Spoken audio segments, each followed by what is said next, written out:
José es un hombre de campo. Hace años heredó miles de hectáreas de tierra de parte de su padre, que a su vez las heredó de su padre, quien las heredó también de su padre, y así hasta llegar al primer José de la familia, que no las heredó de nadie, sino que las obtuvo por favores de amigos influyentes. Manuel vive en la ciudad. Hace unos meses ha decidido pedir un crédito para iniciar un emprendimiento. Incentivado por un amigo ingeniero agrónomo, Manuel busca dedicarse a la producción de soja para exportar. Luego de asesorarse adecuadamente sobre el cultivo de esta oleaginosa, inicia la búsqueda de campos para llevar adelante su emprendimiento. Las tierras que Manuel quiere utilizar son las más fértiles y cercanas a los puertos, desde donde se exporta la soja al mundo. Por sus bondades, estos campos son los más codiciados para la ganadería y, por sobre todo, para la agricultura. Luego de una extensa búsqueda, Manuel encuentra unas tierras que le parecen las indicadas y se sienta a negociar con su propietario, José. ¿Serán beneficiosas para Manuel las condiciones que exige José para arrendarle su campo?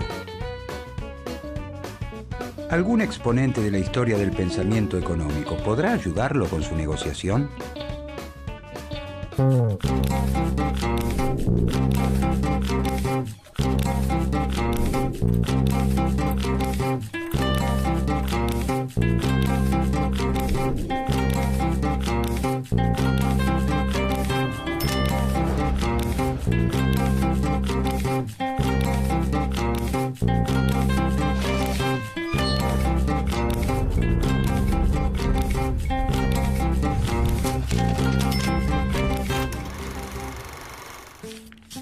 La revolución que trae la consolidación del capitalismo industrial tiene un testigo clave y muy lúcido: David Ricardo.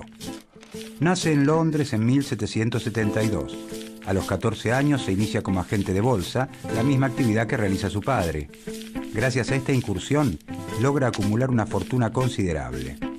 Si bien procede de una familia culta, no es un académico, sino un hombre de negocios.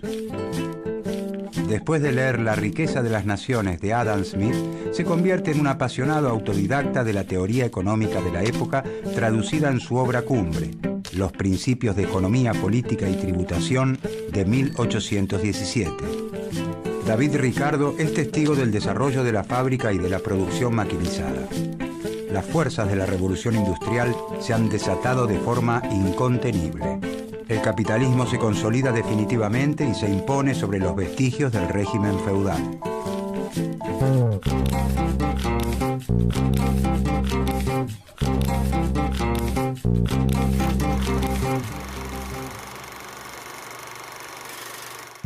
Con anterioridad a la revolución industrial, Inglaterra es una nación fundamentalmente agrícola.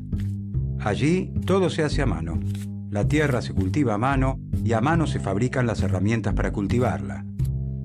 La manufactura domina el campo y las ciudades.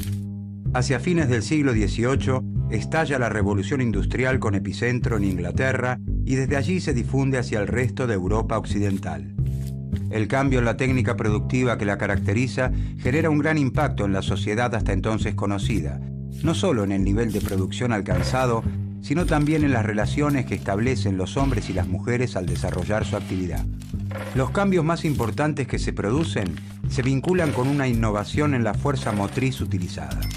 En 1769 se inventa la máquina a vapor y el mundo ya no volverá a ser el mismo. La máquina a vapor permite alcanzar niveles de energía y producción muy superiores a los conocidos. Esta se construye con hierro, y para fundir el hierro se utiliza carbón. De este modo, la nueva industria pasa a basarse en gran medida en el uso combinado del carbón, el hierro y el vapor. La manufactura, que se basa fundamentalmente en la reunión de trabajadores bajo un mismo techo y en la división de sus tareas, es desplazada por la gran industria. Las viejas herramientas manuales comienzan a ser suplantadas por la maquinaria. El sistema capitalista llega así a su madurez. Se expande el comercio de ultramar y se abren mercados en otros continentes. Inglaterra obtiene grandes ganancias y la acumulación de capitales en manos de sus mercaderes constituye una fuente de recursos que alimentará el gran salto de la industria. Este impulso productivo necesita de manos laboriosas que transformen las materias primas en productos finales.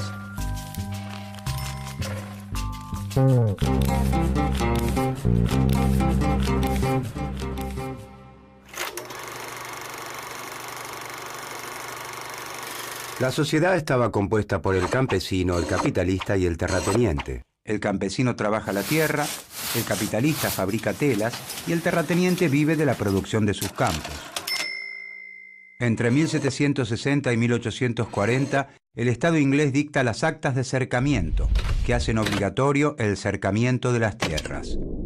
El campesino que vive por entonces en terrenos comunales, en los que goza de derechos de pastura y recolección de leña y caza, debe abandonarlos. La misma suerte corren otros pequeños productores que no disponen de los recursos necesarios para cumplir con la ley.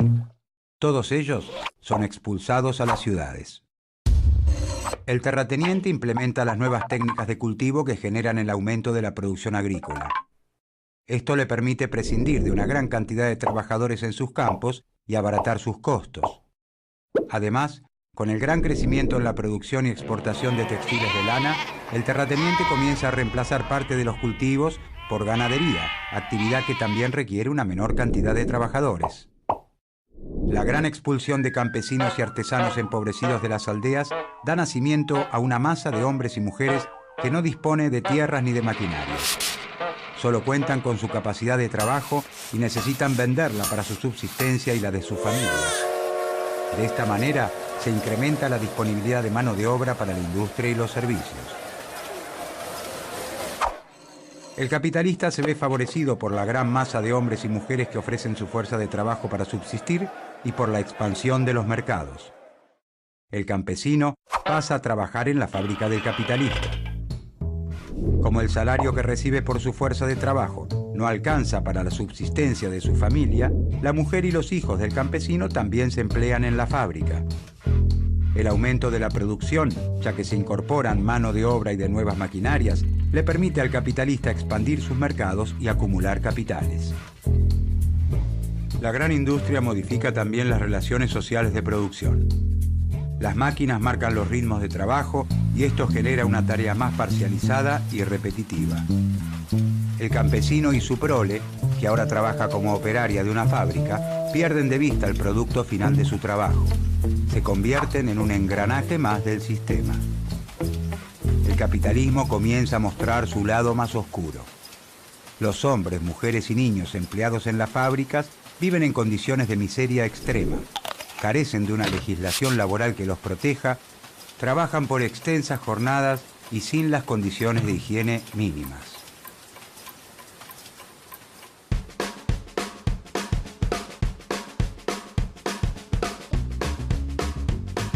Manuel busca arrendar un campo para iniciar el cultivo de soja.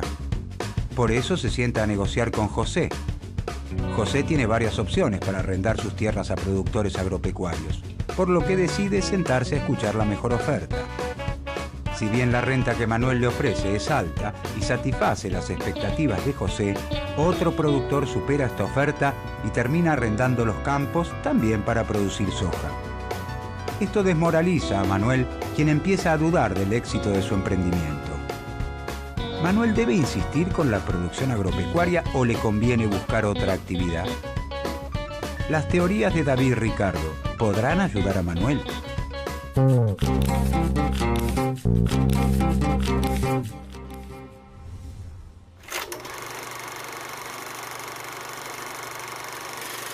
David Ricardo retoma una crucial pregunta planteada por Adam Smith.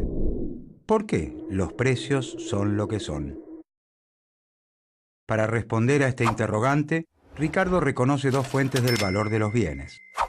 Por un lado, el trabajo necesario para su producción y por el otro la escasez o la relación entre la oferta y la demanda. Mientras Smith desestima la ley del valor trabajo, Ricardo dice que el valor del grueso de las mercancías depende de la cantidad de trabajo que se necesita para producirlas. Así, entonces, el precio de un bien está determinado por el trabajo que costó producirlo, pero también por lo difícil que sea conseguirlo. La mayor parte de las mercancías que conocemos se pueden reproducir a gusto. El fabricante de ropa, por ejemplo, puede llevar al mercado tantas prendas como desee.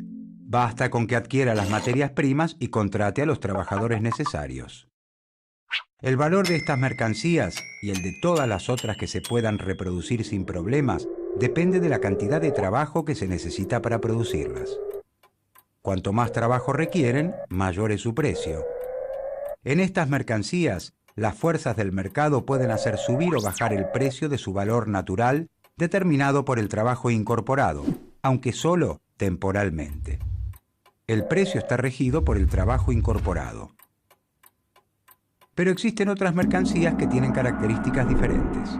No pueden reproducirse fácilmente, o no pueden reproducirse en absoluto. Si una partida especial de vinos Merlot, cosecha 1983 de la región de Burdeos en Francia, es de 3 botellas, y son 9 los amantes del buen vino que quieren comprarlas, los demandantes competirán por quedarse con la preciada bebida y harán subir el precio hasta valores que pueden no tener ninguna relación con el trabajo que requiere su elaboración.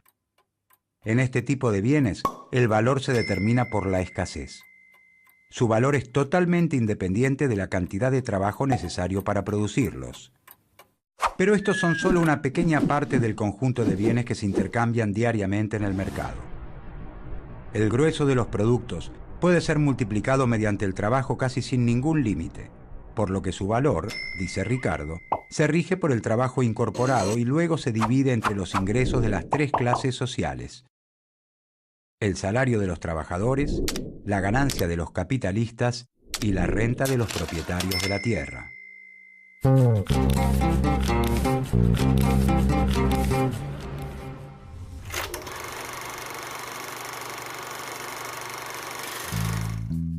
Los debates sobre la distribución del ingreso son frecuentes y fundamentales en nuestra sociedad. Más allá de cuánto crece la riqueza generada por las sociedades, resulta clave observar quiénes son los que se apropian de esta mientras crece.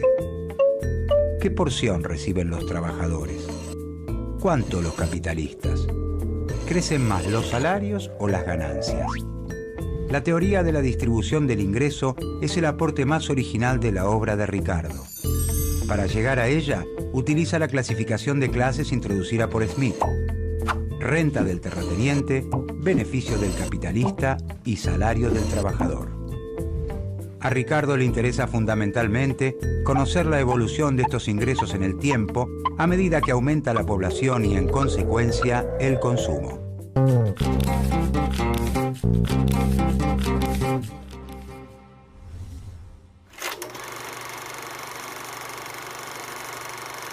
Ricardo asegura que los terratenientes ganan cada vez más. ¿Por qué? La renta es el ingreso que recibe el terrateniente Pedro por permitir el uso de la tierra que le pertenece. Como la tierra no es un bien ilimitado en cantidad ni uniforme en calidad, se paga renta por su uso. Como es lógico, la tierra que primero se cultiva es la que tiene mayor fertilidad y se encuentra bien ubicada geográficamente. A medida que crece la población, es mayor la demanda de alimentos. Entonces se hace necesario explotar nuevas tierras que tienen cada vez una menor calidad y gozan de una peor ubicación. Supongamos que, en la primera tierra que entra en producción, la más fértil, producir 1 tonelada de trigo requiere 15 horas de trabajo. Esta tonelada de trigo tendrá un valor equivalente a 15 horas de trabajo. Cuando se recurre a tierras de menor calidad o peor ubicadas que demandan mayor trabajo, deben emplearse 20 horas para producir 1 tonelada de trigo. Entonces el valor del trigo aumenta. Se cambiará ahora por mercancías que implican 20 horas de trabajo. El precio del trigo se determina por la cantidad de trabajo requerido en las tierras menos fértiles, ya que de otro modo estas parcelas no se explotarían. Sin embargo, esto afecta también al trigo producido en las mejores tierras, que aún requieren 15 horas de trabajo.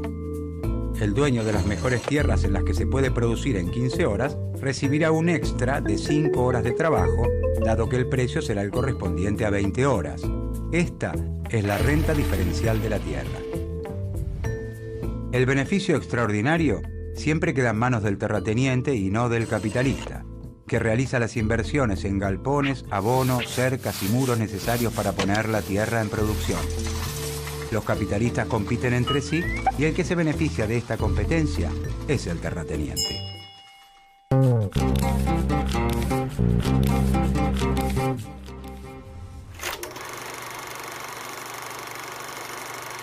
Ricardo considera que el salario de los trabajadores tiende a ubicarse en un nivel que alcanza solo para cubrir las necesidades de subsistencia del obrero, ni más ni menos.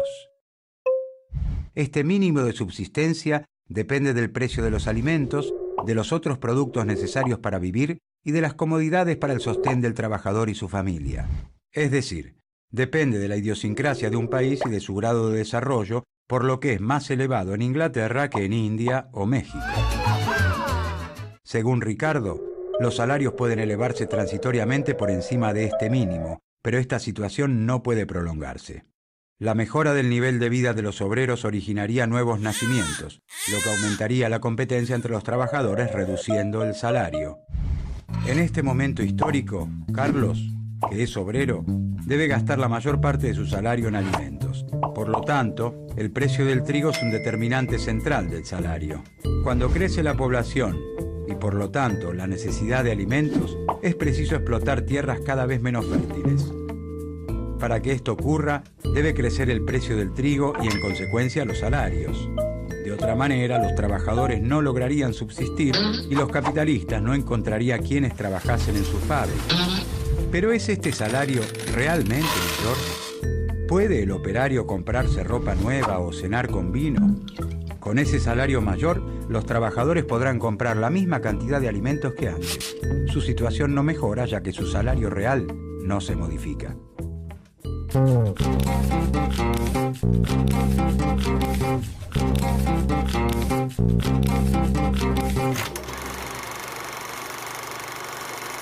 Ricardo afirma que el terrateniente se reserva los beneficios del progreso. A medida que el precio de los bienes agrícolas se incrementa, los salarios de los trabajadores aumentan para permitirles subsistir junto a sus familias. Estos salarios deben alcanzar para comprar el cereal a un precio mayor. Como los salarios aumentan, los beneficios del capitalista caen. ¿Por qué aumenta el precio de los cereales y la renta, lo que provoca un crecimiento de los salarios y una caída de las ganancias? Ricardo adjudica este fenómeno a las barreras proteccionistas a la importación de cereales, que permiten mantener alta la renta de la tierra y afectan a los poderosos industriales ingleses. Siempre que esté prohibido importar trigo de otros países, la necesidad de cultivar tierras de peor calidad llevará al aumento del precio del trigo. Esto beneficia a los propietarios de las tierras y perjudica al resto de la sociedad. Ricardo se opone al poder de los terratenientes y afirma que sus intereses están en oposición al interés general de la sociedad. Como remedio contra el aumento de la renta, propone el libre cambio, que en lugar de cultivar las tierras viejas, estrechas y gastadas de Inglaterra, se importen cereales provenientes de las tierras jóvenes e intactas del Nuevo Mundo, que producen a menor costo, como Argentina. Luego de una larga batalla por el libre cambio, la burguesía vence. Logra la abolición de las leyes sobre el trigo. La reforma realizada por el Parlamento inglés en 1831, que anula el impuesto aduanero sobre la importación de granos, significa la victoria de los capitalistas industriales sobre la aristocracia terrateniente inglesa.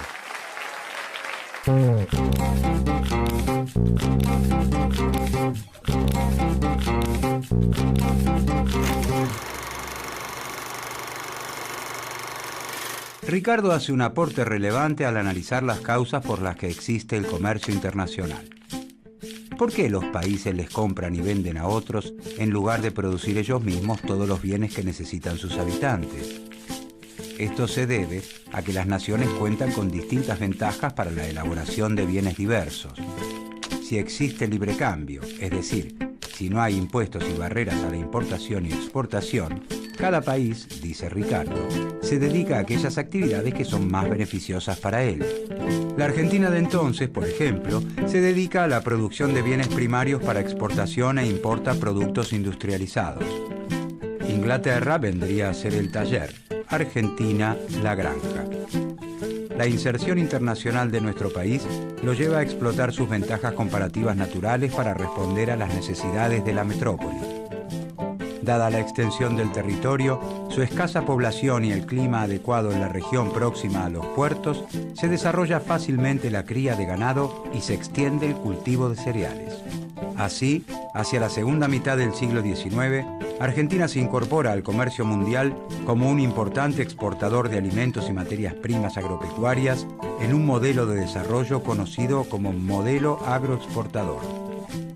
Las obras de infraestructura necesarias para poder sostener este modelo, como los puertos y los ferrocarriles, se realizan con préstamos e inversiones extranjeras, mientras que se importan los insumos industriales y distintos bienes de consumo popular que no se producen en el país. Inglaterra, potencia hegemónica de entonces, se constituye en el principal mercado para nuestras exportaciones y en la principal fuente de financiamiento externo y de inversiones. Ellos logran impulsar su proceso de industrialización gracias a nuestro aporte de materias primas y alimentos baratos. La teoría de Ricardo justifica esta división internacional del trabajo y asegura que garantiza el mayor bienestar para todos. ¿A qué se refiere Ricardo con las ventajas comparativas? Aunque un país sea el más eficiente del mundo en la producción de distintos bienes, ¿le conviene especializarse en la producción de aquellos que elabora relativamente mejor e importar el resto de los productos? De modo que el comercio sea posible, comenta Ricardo, la ventaja de dos países debe encontrarse en bienes distintos. Si para ambos países fuera más fácil producir cereales que tejidos, el intercambio no existiría. No les convendría especializarse en ninguno de los dos bienes. Ricardo dice que la especialización de Argentina en trigo y la de Inglaterra en tejidos beneficia a ambos. Tanto Inglaterra como Argentina ganan con el comercio si se dedican a aquellos bienes en los que son más eficientes. ¿Por qué? Si Inglaterra produce tejidos y los exporta e importa trigo de Argentina, obtiene más tejidos y más trigo de los que obtendría si produjera ambos bienes. Según David de Ricardo, en condiciones de libre cambio, se establece una división internacional del trabajo bajo la cual cada país se especializa en producir aquellos bienes en los que posee ventajas comparativas. A Argentina le conviene entonces dedicarse a la producción de bienes agropecuarios, que es la actividad que realiza en forma relativamente más eficiente, e importar del resto de los países los demás bienes.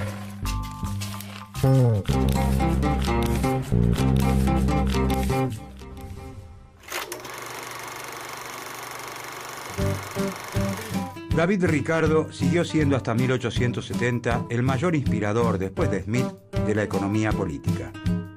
La ley del valor trabajo fue inmediatamente sometida a discusión. De la teoría de Ricardo se derivó una oposición objetiva de intereses entre los trabajadores y los capitalistas que explicaba la lucha de clases. La teoría del valor parecía implicar que el trabajo era la única fuente del valor, por lo que demostraría la explotación del trabajo. También introdujo un conflicto distributivo objetivo. En la sociedad capitalista, todo aumento en los salarios produce una caída en la ganancia a menos que se incremente la productividad.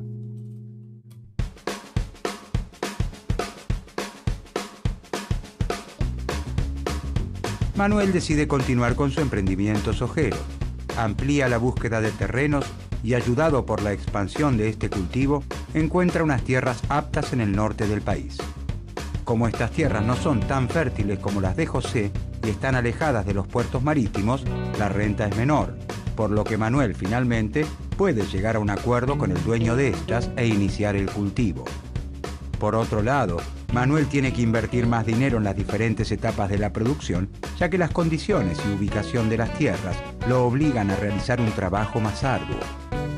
Sin embargo, ahora Manuel es consciente de que, gracias a las ventajas comparativas de Argentina en la producción agropecuaria, su emprendimiento tendrá éxito.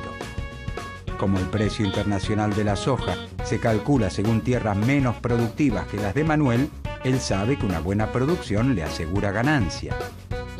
A su vez, las condiciones internacionales del comercio de soja y la demanda de los países emergentes amplían aún más las posibilidades de progreso de Manuel.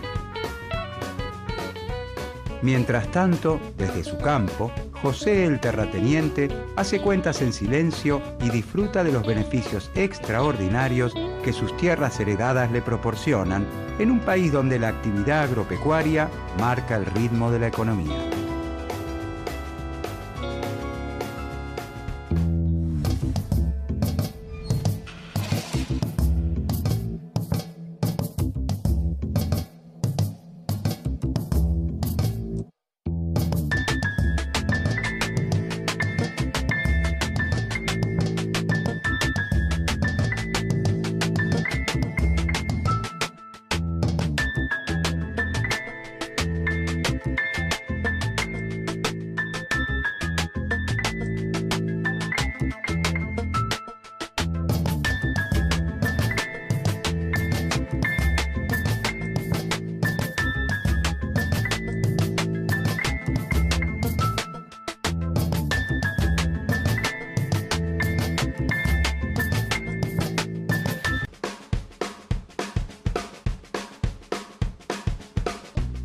Sergio es operario en una fábrica maderera en la que trabajan 10 personas en su misma función.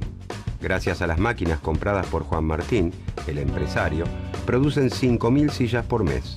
Un día, Sergio se pone a hacer cálculos y se da cuenta que sus necesidades básicas y de esparcimiento se cubren con el valor de 150 sillas. De este modo, el salario mensual que lo dejaría satisfecho sería equivalente a 150 sillas. Pero Sergio produce alrededor de 500 sillas en ese lapso de tiempo. Entonces razona. Si pudieran prescindir del empresario, él y sus compañeros se limitarían a producir 150 sillas cada uno, es decir, 1.500 sillas en total. Entonces, cubrirían sus necesidades y podrían irse a su casa habiendo trabajado tal vez 2 horas diarias. Podrían dedicarse el resto del tiempo al ocio o al esparcimiento. Entonces, ¿qué teoría podrá ayudar a Sergio y a sus compañeros a hacer esto posible?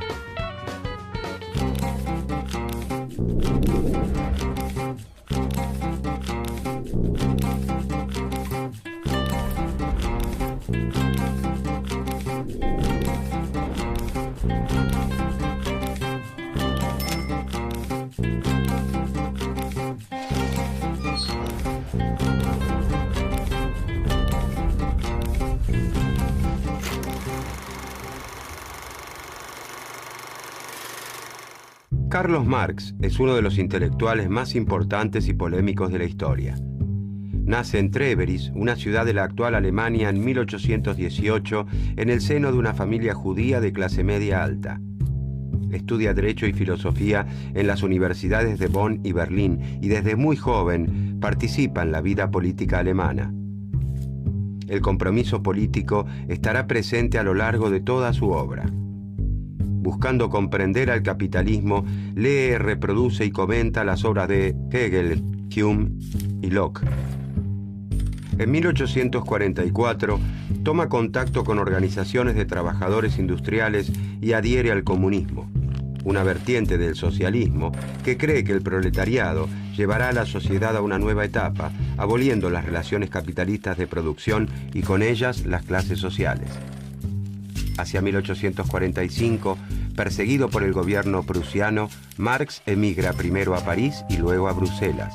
En 1848 publica junto a Federico Engels el Manifiesto del Partido Comunista, uno de los libros más leídos de la historia de la humanidad.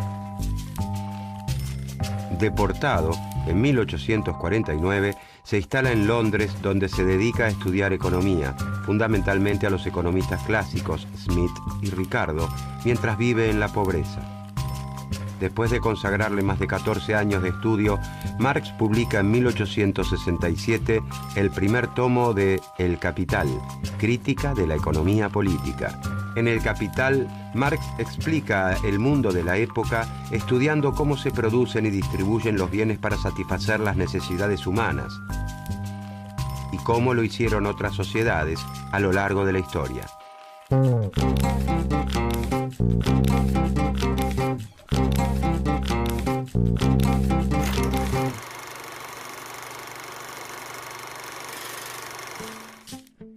La revolución industrial le había permitido a Gran Bretaña incrementar extraordinariamente su riqueza.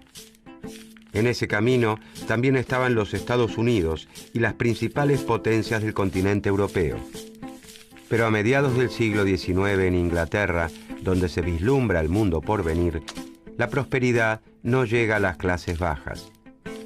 La mayoría de los núcleos urbanos industrializados vive en condiciones de miseria. No hay legislación que proteja a los trabajadores. Las jornadas de trabajo son ilimitadas. El descanso dominical es un precepto que se incumple religiosamente. El trabajo infantil es moneda corriente en aquellas fábricas. Las desastrosas condiciones de higiene son moneda corriente en estos espacios. A medida que la industrialización avanza, los obreros europeos comienzan a tomar conciencia que su esfuerzo cotidiano es el que enriquece a los dueños de las fábricas. El hambre de justicia y el descontento comienzan entonces a reunirse, a identificarse como clase y a organizar formas de protección y ayuda mutua y de protesta y rebelión. surgen los primeros sindicatos y con ellos las primeras huelgas para reclamar el aumento de salarios, la disminución de la jornada laboral y la protección ante accidentes laborales.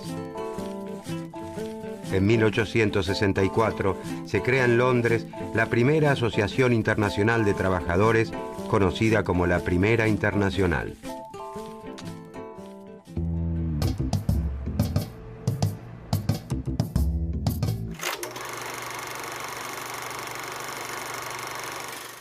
Tal como lo habían hecho Smith y Ricardo, a quienes él llama clásicos, Marx entiende al mercado como un sistema con sus propias leyes de movimiento y trata de comprenderlas. Sin embargo, su visión es muy distinta a la de sus antecesores, que veían al mercado como la organización social óptima para guiar la producción y distribución de bienes en cualquier sociedad.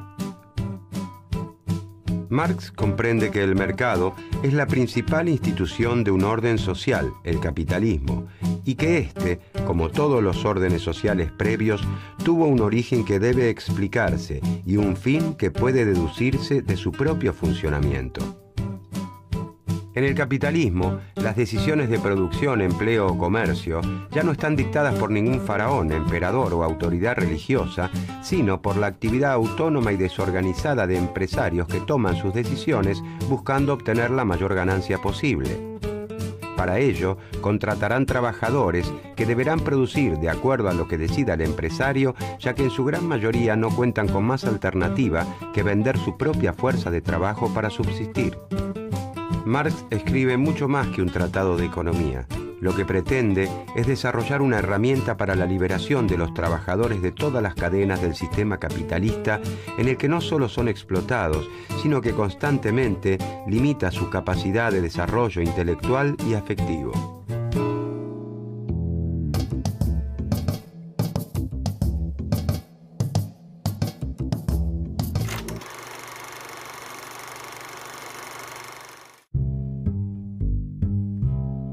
Los pensadores clásicos sostenían que el precio de los bienes dependía del trabajo que requería su producción. Cuanto más trabajo se requiera en una sociedad para producir un bien, mayor valor tendrá. Marx continúa esta línea de análisis, pero agrega que los bienes del trabajo humano no siempre fueron hechos para un mercado y tuvieron precio. El acto de comprar y vender, que tan natural parece, era una actividad marginal para muchísimas sociedades primitivas.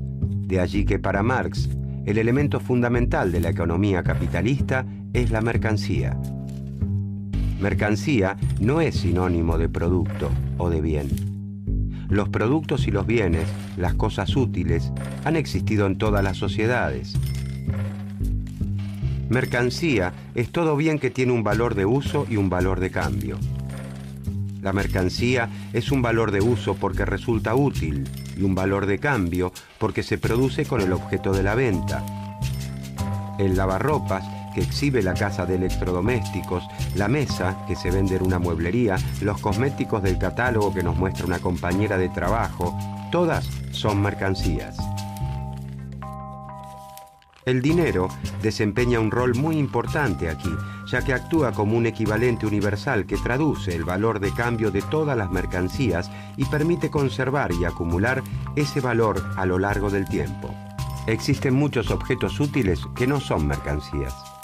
Se producen para satisfacer las necesidades de quien los crea, sus amigos, sus familiares. No son mercancías porque no se producen para la venta. Por ejemplo, cocinar una torta de cumpleaños para el primer nieto o prepararse un sándwich como vianda en el almuerzo.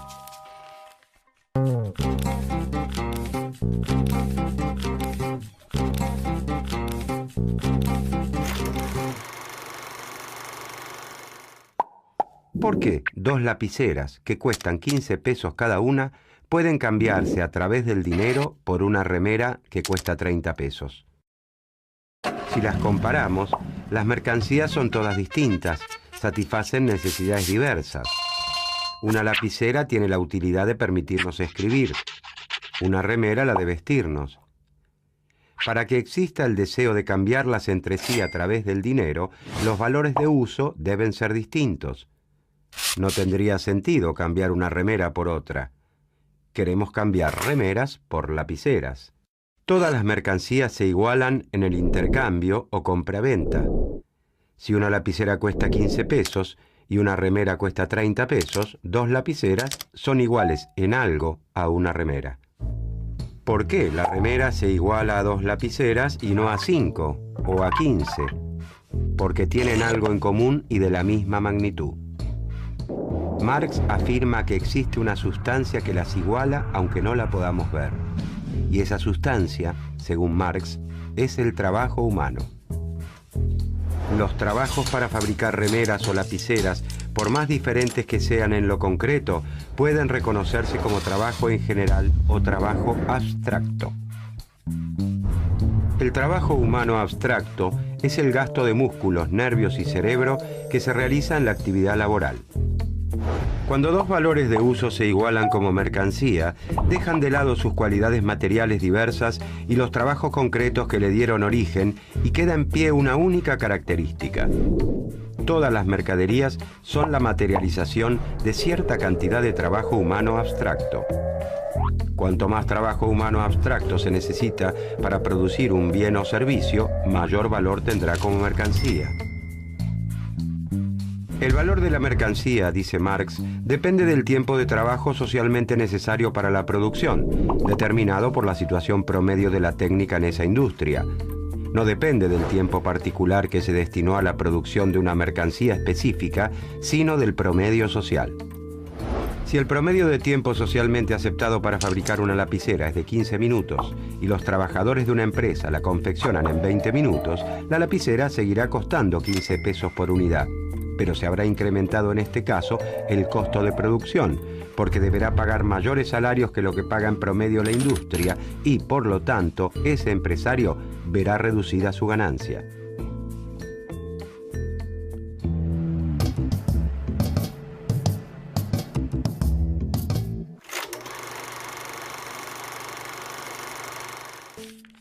El objetivo del empresario capitalista, el motivo por el cual invierte, es conseguir una ganancia mediante la venta de los productos de su empresa, es decir, vender los bienes a un valor superior a los costos que ha requerido la producción.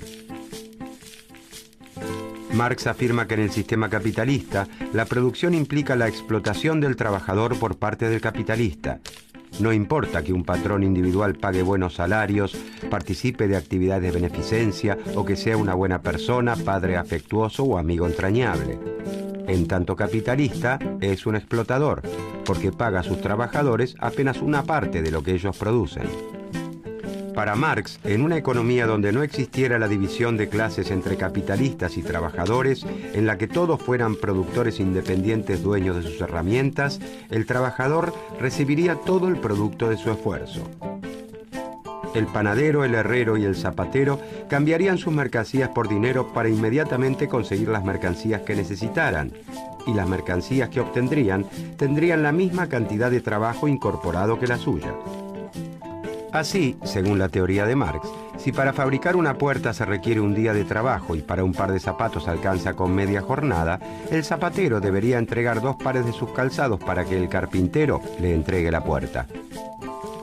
Pero en el régimen capitalista de producción, los dueños de los medios de producción, como las plantas fabriles, las maquinarias o los instrumentos de trabajo, son los capitalistas. Los trabajadores venden su fuerza de trabajo en el mercado a cambio de un salario para poder vivir y mantenerse. Siempre hay practicantes de oficios independientes, pero la tendencia indica que son reemplazados por la organización empresarial. Mucho más cuando aumentan los costos de sus herramientas de trabajo y un trabajador independiente ya no puede adquirirlas. La burguesía o clase capitalista es la dueña del capital. Capital es el dinero que se utiliza para obtener más dinero. El capital productivo es el que invierten los capitalistas en la compra de medios de producción y fuerza de trabajo para producir mercancía, obteniendo así una ganancia. La búsqueda del lucro es el motor de la sociedad capitalista. El capitalista produce porque espera obtener un plus luego de la venta.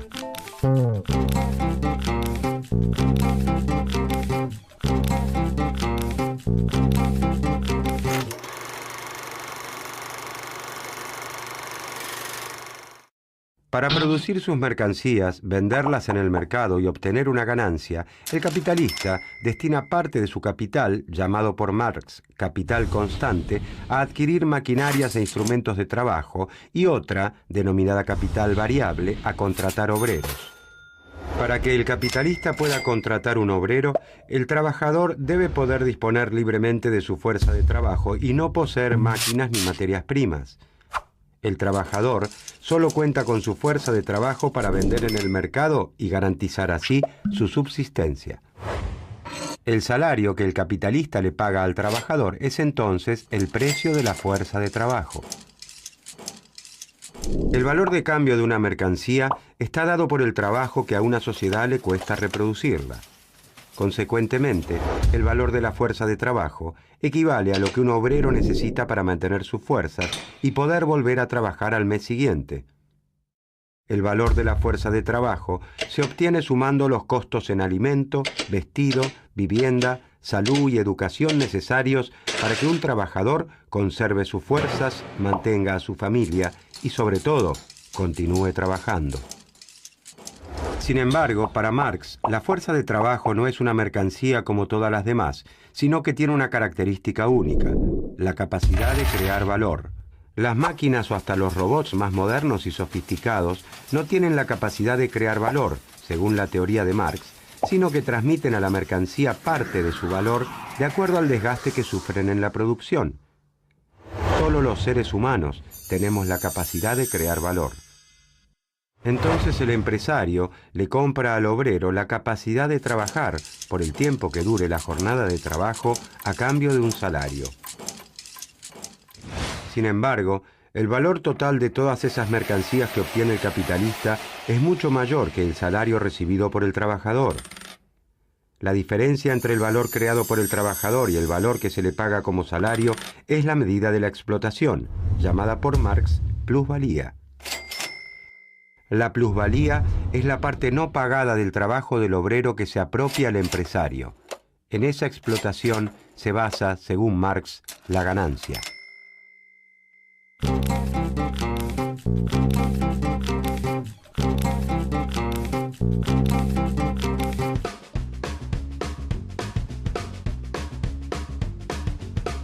La fábrica de sillas donde trabaja Sergio junto a otros 9 operarios produce 5.000 sillas por mes. Con el producto de solo 1.500 sillas, Sergio y sus compañeros cubrirían sus necesidades y podrían volver a sus casas tras trabajar solo un par de horas diarias. Sin embargo, el contrato laboral le permite al empresario Juan Martín disponer de 8 horas diarias de trabajo, es decir, de 6 horas más que las necesarias para cubrir el costo salarial. Luego de pagar los salarios equivalentes a 1.500 sillas a Sergio y a sus 9 compañeros trabajadores, Juan Martín, el capitalista, dispone de 3.500 sillas más para vender en el mercado que le representan su ganancia.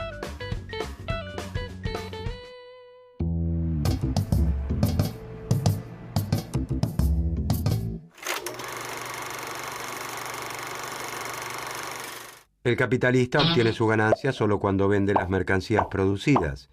Al empresario no le interesa producir lo que necesita la sociedad, sino lo que puede venderse en el mercado. Esa es la demanda. Al momento de tomar la decisión de cuánto producir, el éxito de los resultados es un riesgo, pero el empresario trata de calcular cuánto podrá vender en base a sus expectativas. Tampoco sabe a qué precio se venderán sus mercancías. Todo es incertidumbre para el capitalista. Esta forma de organizar la producción hace difícil que coincidan la oferta y la demanda de los distintos bienes. Los empresarios recién se darán cuenta si fue buena su estimación una vez que están en el mercado. Por eso es muy frecuente que sobren muchos bienes producidos. Cuando esto les ocurre simultáneamente a muchos capitalistas, estamos ante las llamadas crisis de realización o de sobreproducción. Entonces, al ver que no pudieron vender sus mercancías, los empresarios ajustan sus expectativas, contraen su producción para el año siguiente, despiden trabajadores, realizan menos inversiones, desencadenando una crisis de mayor o menor magnitud según el caso. En el capitalismo, dice Marx, Las crisis no son fenómenos aislados a los que sigue una recuperación, sino que muestran una contradicción inherente al régimen capitalista de producción. Son inevitables.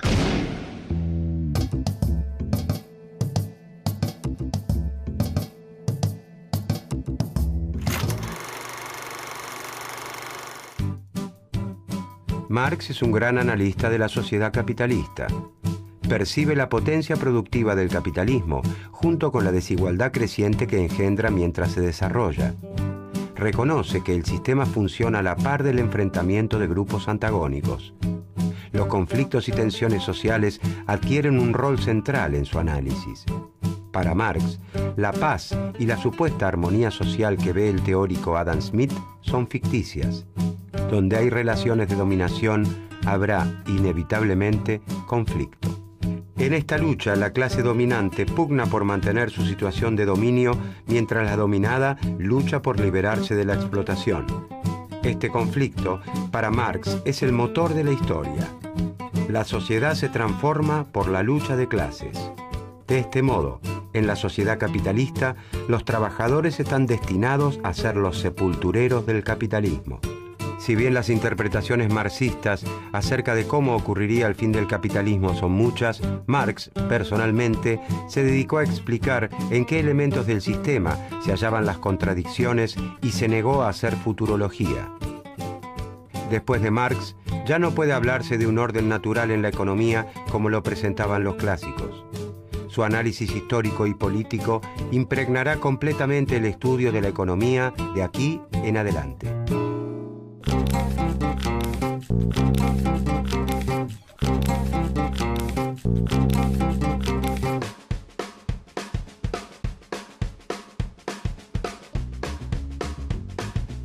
Los trabajadores de la fábrica maderera produjeron 5.000 sillas, porque el empresario Juan Martín había estimado que las vendería fácilmente en un mes.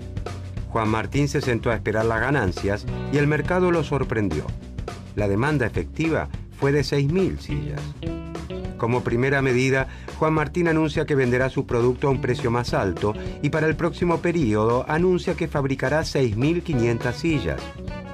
Como la situación se repite en todas las industrias del sector, todos los empresarios quieren contratar más trabajadores. Sergio y sus compañeros se organizaron y movilizaron. Ahora están en condiciones de reclamar un sueldo más alto.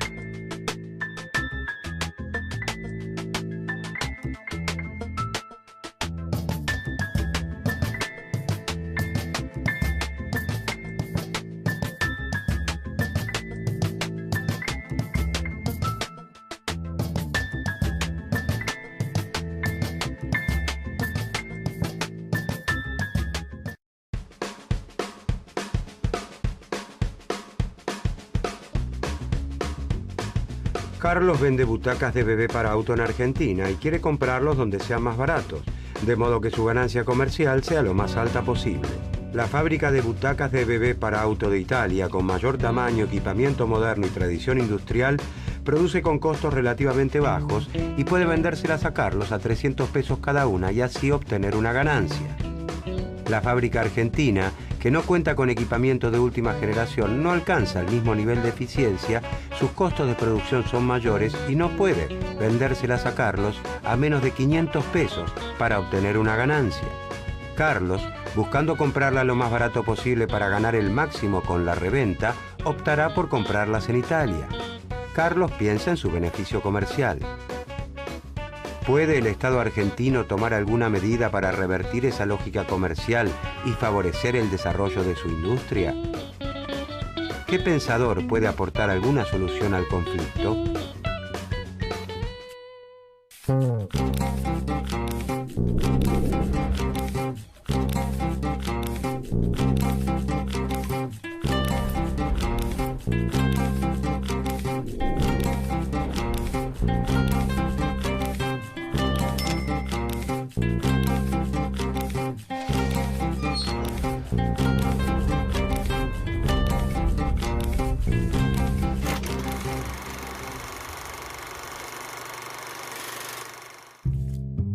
Federico List fue, junto a Carlos Marx, uno de los economistas alemanes más destacados en el siglo XIX.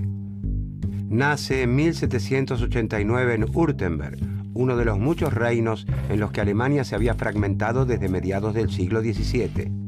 Inspirado por el crecimiento de las potencias de la época, Inglaterra y Francia, List aspira a la reducción de la brecha entre el desarrollo industrial de estas potencias y el de su nación, y comprende que el primer paso para lograr este objetivo es la unificación territorial de Alemania. List desarrolla su actividad teórica como un hombre de acción. Como tal, lleva adelante una campaña por la desaparición de las aduanas interiores entre los reinos alemanes. Aunque su defensa de la unión aduanera resultó finalmente victoriosa, le costó 10 meses de prisión con trabajos forzados y una deportación a los Estados Unidos, donde viviría entre 1825 y 1832. En Estados Unidos, List toma contacto con la obra de Alexander Hamilton, quien fomenta la protección de las industrias nacionales a través del Estado. Esto lo impulsa a defender el proteccionismo para la subdesarrollada industria de Alemania y la extensión de su sistema de ferrocarriles. En 1841 publica su obra fundamental llamada Sistema Nacional de Economía Política. La obra de List se enmarca en la escuela historicista o histórica de economía. Esta corriente de pensamiento, representada principalmente por alemanes, proponía basar la ciencia económica en el estudio de la historia social, en lugar de deducir leyes sistémicas como lo hacían los clásicos ingleses. Los últimos días de List son desafortunados. Pierde muchas de sus propiedades en la crisis financiera que azota a Estados Unidos en aquel tiempo, enferma y finalmente se quita la vida en 1846. Sin embargo, la obra de List se convertirá en el más valioso legado que conducirá al desarrollo de Alemania en los próximos años. La influencia del historicismo alemán se extiende durante el siglo XX con obras como la de Max Weber y Werner Sombart.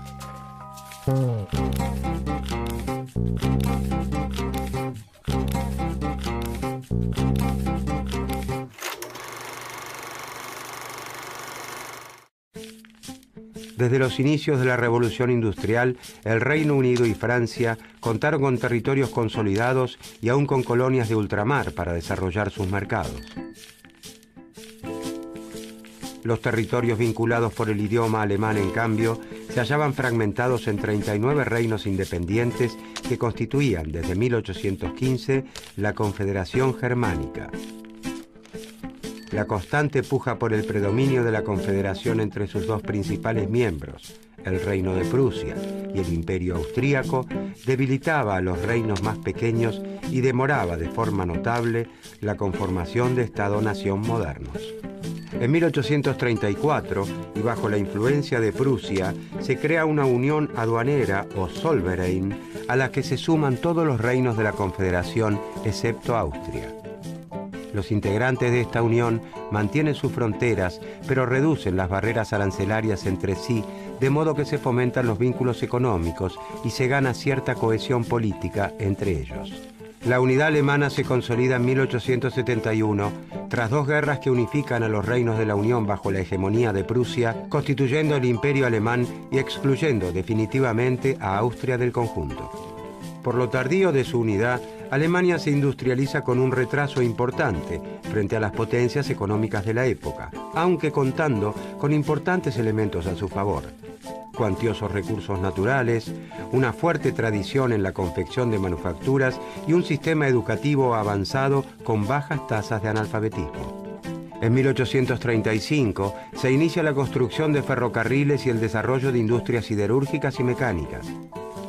2 décadas después, las industrias alemanas ya fabrican desde las locomotoras hasta los rieles.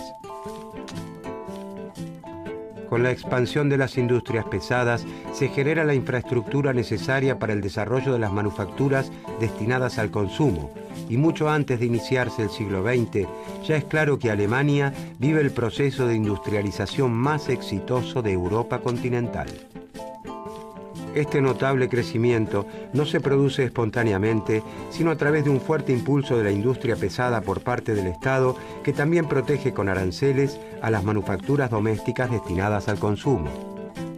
El relativo éxito de esta política, junto a la evidente expansión económica y militar del Imperio alemán, harán que a fines del siglo XIX esta nueva potencia se transforme en una amenaza para el equilibrio internacional instaurado por Inglaterra.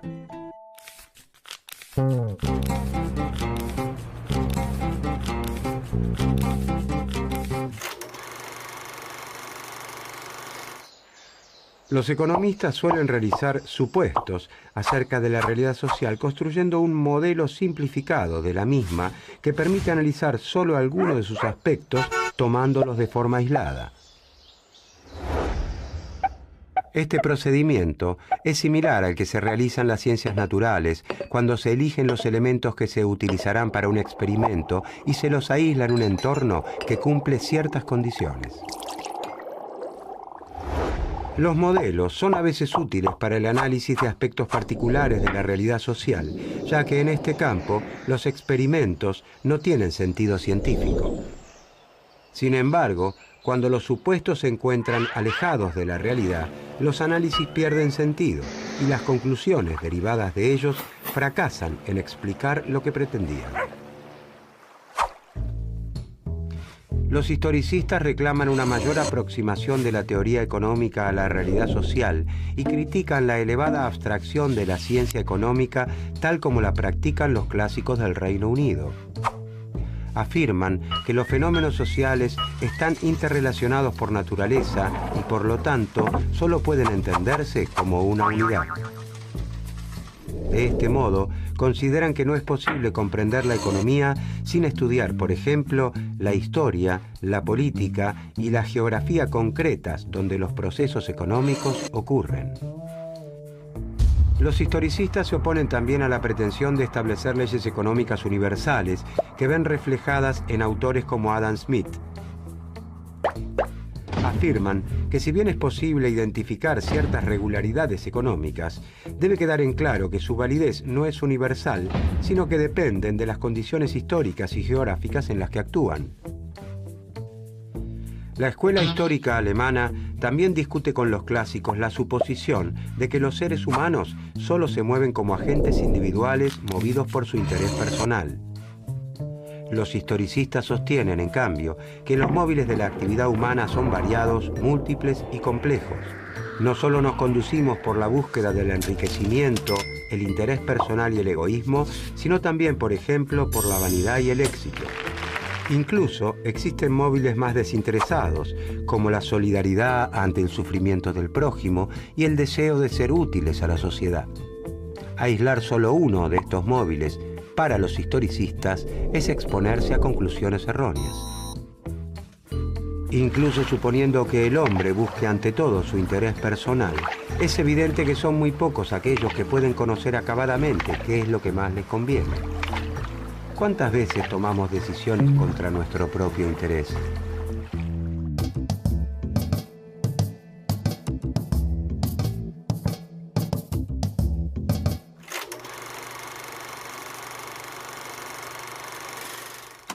List reintroduce en la ciencia económica el concepto de nación. Considera que el análisis económico de los autores clásicos soslaya la división del mundo en naciones independientes con intereses particulares. Según List, el potencial de una nación no surge de la reunión de las capacidades de todos los individuos que la integran tomados aisladamente, sino que depende principalmente del estado social y político y del grado en el que la nación, como un todo, ha avanzado en la división del trabajo. La humanidad no se compone por individuos aislados, sino por naciones. Entre el individuo y el género humano existe para List la nación, con su lengua particular, su literatura, su origen y su historia propios, con sus costumbres y sus hábitos, sus leyes y sus instituciones, con sus pretensiones a la existencia, a la independencia, al progreso y con su territorio bien definido. De esta manera puede comprenderse de qué manera las naciones que son florecientes han logrado tal grado de poderío y prosperidad o por qué motivo otras naciones han perdido su pujanza de otro tiempo. De hecho, dice List, la protección de la industria implementada por Inglaterra, mediante reglamentaciones comerciales hasta transformarse en la economía más eficiente del mundo, ha afectado a la industria alemana. Las exportaciones baratas inglesas, que ahora reclaman el libre cambio, han limitado el desarrollo de la industria nacional alemana. List parte de la concepción de nación como entidad distinta a la suma de los ciudadanos. Cree que no es cierto que lo mejor para el comerciante individual sea lo más conveniente para el país, como propiciaba David Ricardo, y que las naciones subordinan los intereses de sus ciudadanos a sus propios intereses nacionales. Por lo tanto, una nación debe procurar construir un todo completo que mantenga relaciones comerciales con otros países de acuerdo a sus propios intereses como sociedad. Y para eso, deberá desentrañar cómo, en la situación actual del mundo, puede avanzar en su proceso de desarrollo.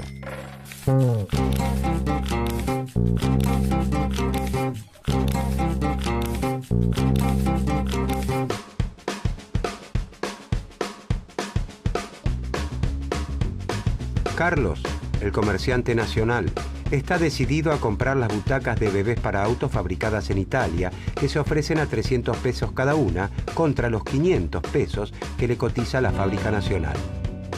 Es evidente que su decisión está basada en la ganancia comercial que puede obtener con la reventa, pero también se sustenta en la calidad del producto.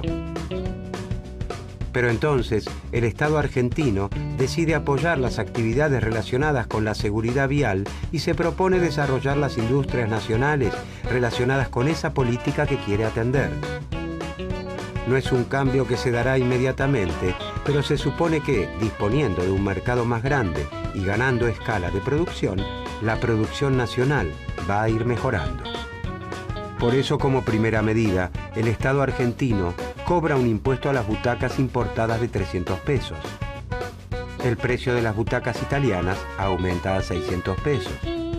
El precio de las argentinas sigue siendo de 500 pesos.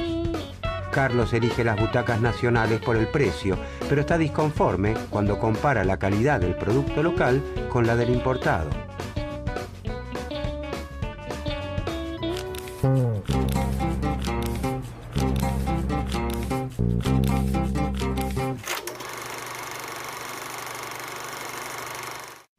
List acepta gran parte de los postulados clásicos, pero rechaza el libre comercio.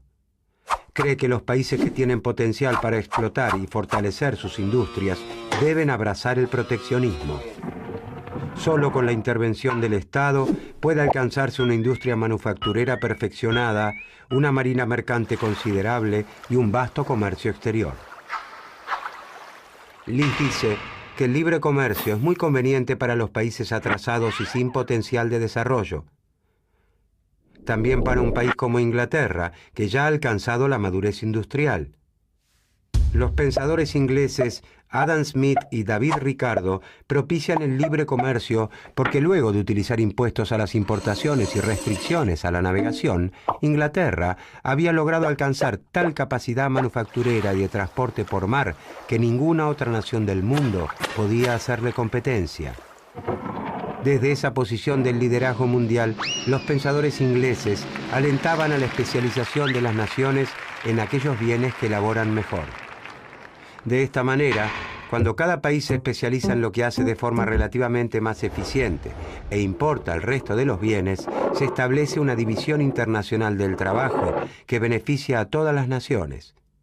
Según los clásicos, todos ganan con el libre comercio si, siguiendo sus ventajas comparativas, Portugal elabora vino, Inglaterra tejidos y Polonia y Argentina cultivan trigo. Pero List advierte que las ventajas comparativas no son datos de la naturaleza, sino el producto de su historia.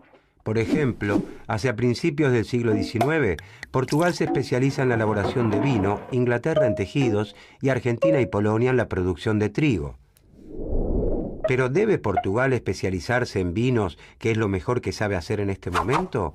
¿O debería proteger a su industria textil para darle tiempo a que fortalezca, logre incorporar tecnologías más sofisticadas, mejore la forma de producción y así volverse más competitiva en el futuro? Liz está a favor del libre comercio solo en el caso de que dos países que participan del intercambio gocen de igual nivel de desarrollo en materia de industria, comercio y navegación. En el estado actual, dice List, los efectos de la libertad de comercio serían que Inglaterra se convertiría así en una única e inmensa ciudad manufacturera. Según su análisis, el liberalismo es en realidad una mera justificación de los intereses industriales de Gran Bretaña, que utilizaron el proteccionismo y las restricciones a la navegación para alcanzar un nivel de desarrollo tal que ninguna nación puede sostener la libre competencia con ella. En otras palabras, gracias a la escalera de la protección, han podido trepar al desarrollo industrial y una vez arriba, patean la escalera abogando por la libertad de comercio, de modo que el resto de las naciones no puedan subir tras ellos. La potencia económica de la nación, dice List, no se debe evaluar en términos de la riqueza o de los bienes materiales de que dispone en un momento dado, sino de la fuerza o capacidad productiva con la que cuenta. Algunos países pueden ser potencialmente muy ricos e ignorarlo por no haber podido explotar sus recursos. Por lo tanto, es más importante concentrarse en cómo llegar a ser que en lo que se es en un momento dado. El poder de generar riqueza es infinitamente más importante que la riqueza misma. Por lo tanto, la política debe concentrar sus esfuerzos en desarrollar las fuerzas productivas y no en procurar el bienestar inmediato. Y la forma de desarrollar el potencial de un país, avanzando de los estados con menor nivel de desarrollo al nivel de una nación preponderante, es al amparo de una protección contra la competencia extranjera, y esto se logra mediante tarifas aduaneras o prohibiciones que encarecen los bienes importados. Sin embargo, el proteccionismo a la industria es visto por List como un medio y no como un fin en sí mismo. Debe aplicarse en aquellas actividades que requieren importantes inversiones en equipamiento, conocimientos técnicos, destreza, experiencia y un gran número de brazos, y debe hacerse como una política transitoria. Aunque transitoria no significa breve, y no todas las ramas de la industria deben protegerse por igual, los aranceles protectores deben ser retirados cuando se alcance un grado de competitividad internacional suficiente.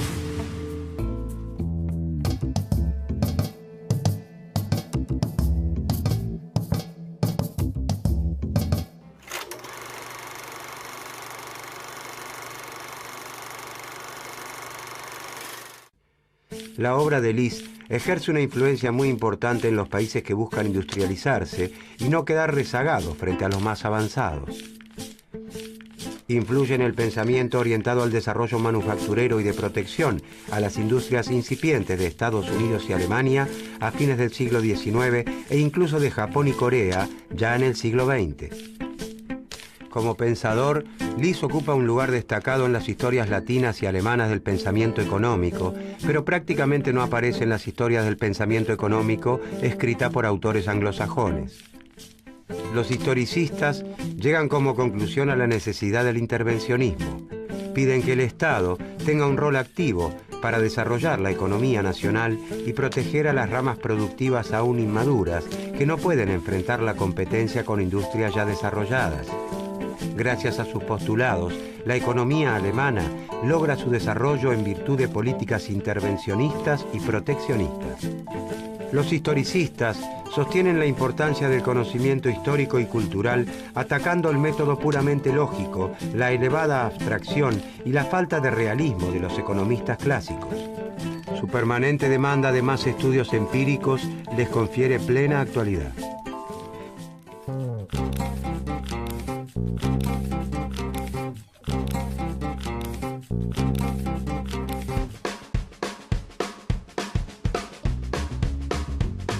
Luego de un tiempo, desde que el Estado argentino decidiera fomentar las industrias nacionales relacionadas con la seguridad vial y de que Carlos continuara inclinándose por las nacionales, las butacas argentinas para bebés han mejorado su calidad hasta equipararse completamente con una butaca fabricada en Italia.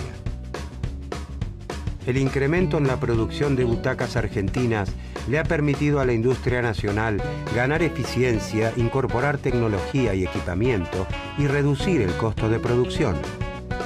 Ya no se justificaría el impuesto a la importación de butacas italianas. Gracias a la protección, las fábricas argentinas de productos de seguridad para bebés crecieron, incrementaron su demanda y colaboraron con el cumplimiento de la política de seguridad vial al salvar muchas más vidas en caso de accidentes.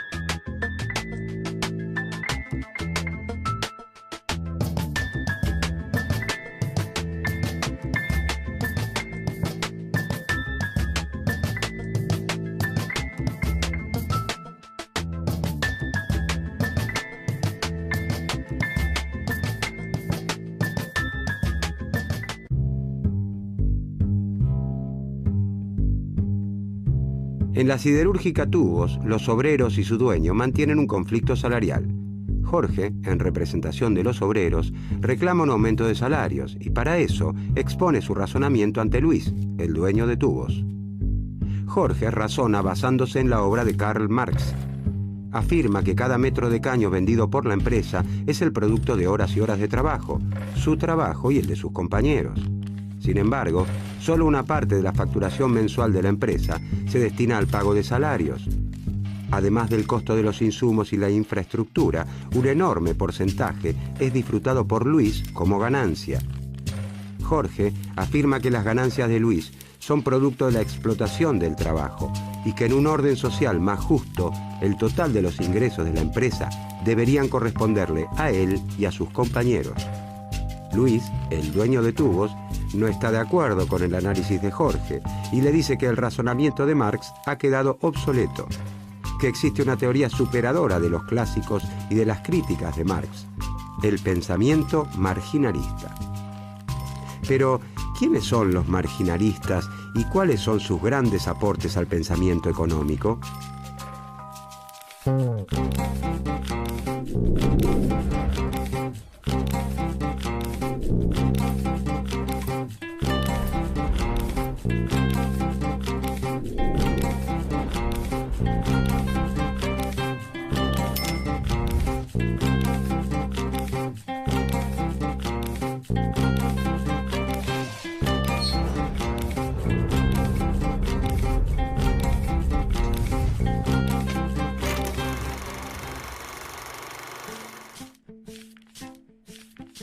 Para comprender el surgimiento del marginalismo, hay que saber primero qué ocurría hacia fines del siglo XIX. Estamos en la llamada Segunda Revolución Industrial, un salto tecnológico y productivo que se manifiesta en el notable avance de los transportes a través de la navegación a vapor y el desarrollo de los ferrocarriles, en la aplicación de la química a los procesos industriales y en la aparición de la electricidad. El desarrollo de la economía mundial provoca la concentración del capital en grandes empresas que pasan a dominar grandes mercados. Los países más poderosos como Gran Bretaña y los Estados Unidos organizan el sistema económico mundial en función de la llamada División Internacional del Trabajo. La instalación de grandes fábricas que emplean a miles de trabajadores consolida una importante clase obrera. Para defender sus derechos y satisfacer sus necesidades, la clase obrera tiende a agruparse en sindicatos y en partidos políticos. Las organizaciones revolucionarias se unen a los reclamos obreros. Las luchas se reproducen en todos los países capitalistas avanzados. A partir del análisis de los economistas clásicos y fundamentalmente de la crítica marxista, se deducía que la desigualdad en el reparto de la riqueza se fundaba en la explotación de los trabajadores por parte de los capitalistas. Se hacía necesaria entonces una teoría que explicara la desigualdad y que de alguna manera la justificara. Como respuesta a esta revolución teórica del marxismo y del pensamiento socialista en general, nace en los centros académicos de Europa una nueva corriente de pensamiento económico cuya influencia se extiende hasta nuestros días, la escuela marginalista.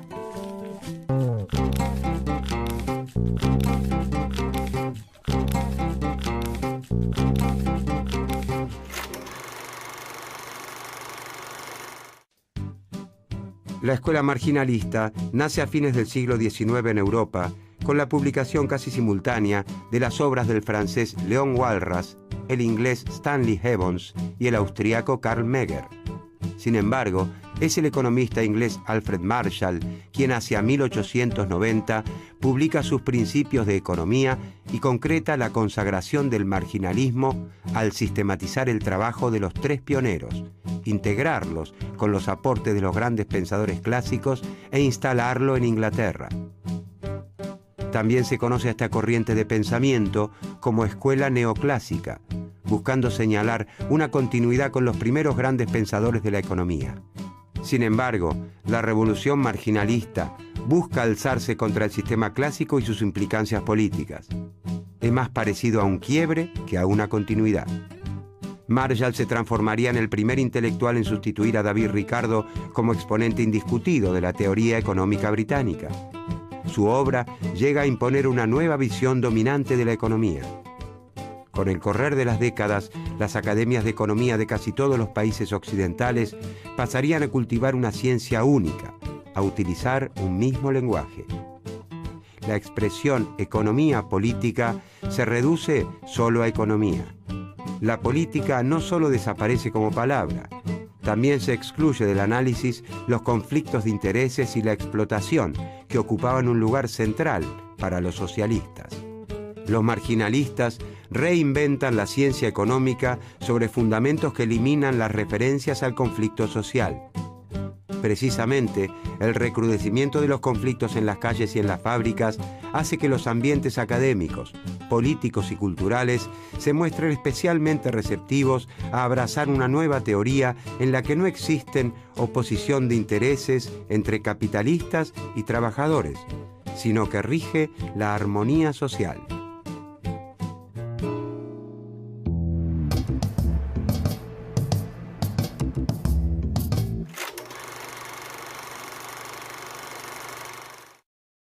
Los pensadores clásicos explicaban la economía a partir del análisis de las clases sociales, la clase trabajadora, la capitalista y la terrateniente. Por su parte, Marx procuró demostrar cómo la clase capitalista se apropiaba de gran parte del valor de las mercancías por el hecho de ser la dueña de los medios de producción, y cómo la clase obrera, por no disponer de estos, no tiene otra alternativa que vender su fuerza de trabajo. Según los marxistas, la lucha de clases por quedarse con la riqueza social es la que determina el desarrollo o evolución de las economías. Tanto los clásicos como los marxistas entienden la economía política como una ciencia social que se dedica al estudio de las relaciones sociales que establecen los hombres y mujeres al producir y distribuir los bienes y servicios que necesitan para vivir. El análisis marginalista, en cambio, deja de lado a los grupos sociales y se centra en los individuos. Para los marginalistas, la sociedad es como un conjunto integrado por átomos sociales. Los grupos sociales se forman simplemente por la suma de individuos y empresas independientes los unos de los otros. No existe la clase obrera como tal. La oferta de trabajo es la que realiza cada trabajador individualmente. Los procesos económicos se explican a través de los mecanismos psicológicos de esos sujetos que los marginalistas llamarán también agentes económicos. Para los marginalistas, Sin importar en qué momento de la historia nos encontremos y bajo qué sistema económico, el sujeto siempre tiene diversas necesidades a satisfacer, pero dispone de recursos insuficientes para hacerlo. El problema central de la economía es entonces cómo maximizar el placer, cómo satisfacer al máximo nuestras necesidades con el mínimo esfuerzo. Para ilustrar la concepción neoclásica del sujeto y su papel en la economía, se difundió el término Homo economicus. El Homo economicus es un individuo que siempre elige de la manera más óptima posible y guiado por su interés personal qué necesidades satisfacer de acuerdo a los recursos de que dispone. Como el ser humano siempre se ha enfrentado al problema de las necesidades ilimitadas y los recursos escasos, entonces la ciencia económica, dicen los marginalistas, podría formular leyes universales. Leyes que se cumplan en todo tiempo y lugar, como la ley de la gravedad. Al equiparar a la ciencia económica con las ciencias naturales, ya no se las podía juzgar ni atribuirles elementos éticos o apreciaciones subjetivas. Las leyes económicas pasarían a ser absolutas y objetivas, como las leyes de la naturaleza.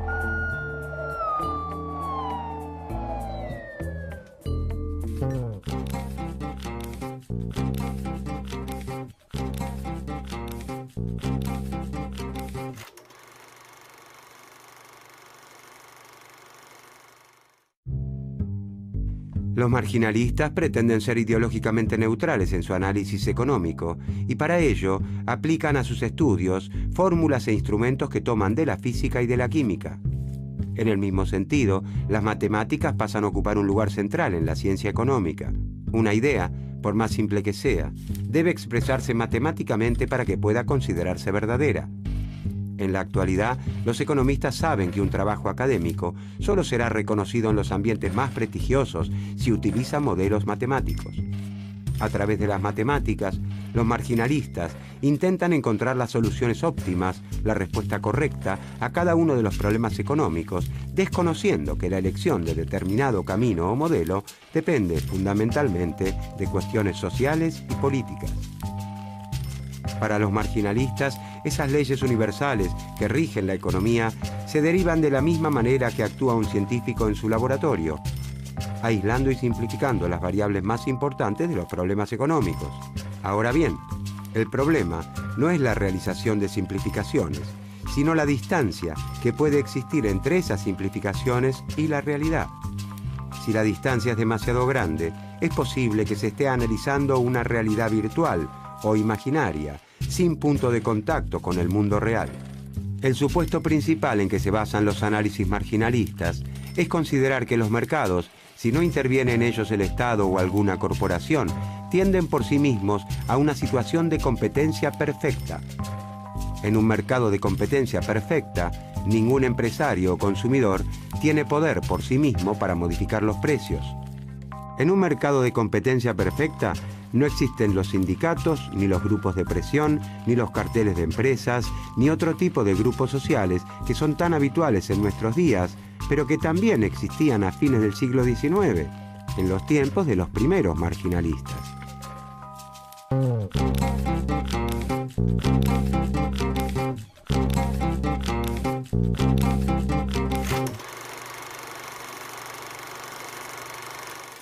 Para el análisis clásico, el valor de las mercancías se determina en virtud de lo que ocurre en el ámbito de la producción, ya sea en el costo de producción, como afirmaba Smith, o en el trabajo invertido en las mercancías, según Ricardo. Entonces, para los economistas clásicos, las mercancías llegan al mercado con un valor objetivo dado por sus condiciones de producción. Los marginalistas desarrollan una teoría opuesta, la teoría subjetiva del valor. Subjetiva significa que el valor se determina en el momento del intercambio, de la compra-venta, de acuerdo a las circunstancias del momento. El valor surge entonces del juicio del consumidor acerca de la utilidad de los bienes. Para los marginalistas, en las mercancías no hay nada objetivo que determine su precio. De esta manera, dejan de lado la discusión acerca de la explotación del trabajo humano.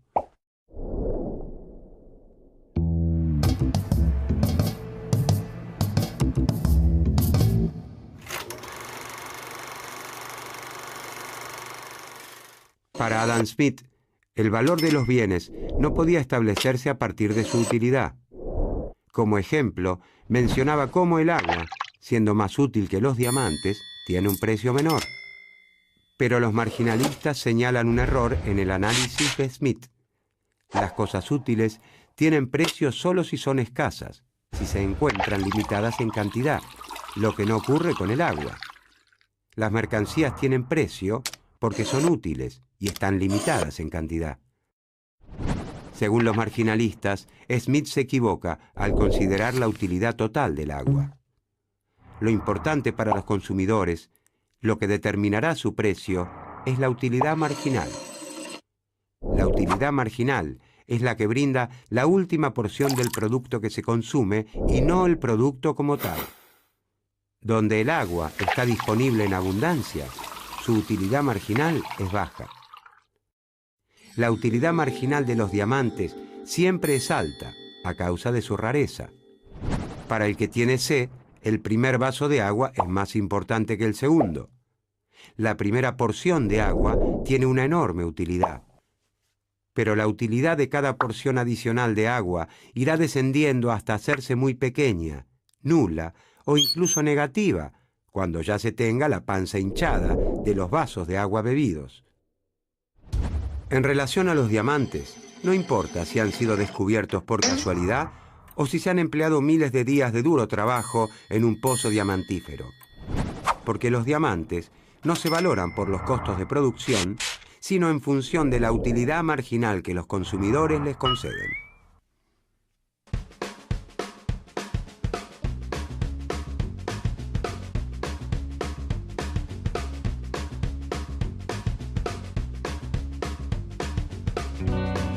Luis, el dueño de la siderúrgica Tubos, se muestra en desacuerdo con el argumento de Jorge, que justifica su reclamo salarial de acuerdo al análisis marxista de la explotación, la plusvalía y la lucha de clases. Luis, que adhiere al análisis marginalista, en primer lugar no reconoce la lucha de clases, porque las clases sociales no ocupan ningún lugar en economía y se debe considerar a todos los hombres como iguales ante la ley de la oferta y la demanda. Para Luis, el trabajo, la tierra y el capital se venden en el mercado al igual que cualquier otro bien. Él los llama factores de producción. No cree que alguno de ellos sea particularmente poderoso y considera que sus precios, es decir, los salarios, las rentas y las ganancias, surgen de la oferta y demanda que exista de ellos en cada momento. Es el mercado el que determina cuánto debe ganar cada uno de acuerdo a lo que cada uno aporta a la producción. En el caso de los caños, fue el mercado el que determinó qué salario debía pagar su empresa por cada unidad producida. Luis afirma que estará dispuesto a incrementar el salario de Jorge y sus compañeros si incrementan la productividad de su trabajo. Y como en el mercado todos participan en un pie de igualdad, afirma Luis, lo justo sería que él pudiera discutir el problema salarial con cada trabajador por separado. ¿Habrá convencido Luis, el dueño de la siderúrgica Tubos, a Jorge con sus explicaciones? ¿Qué más tiene para aportar la escuela marginalista sobre la distribución del ingreso?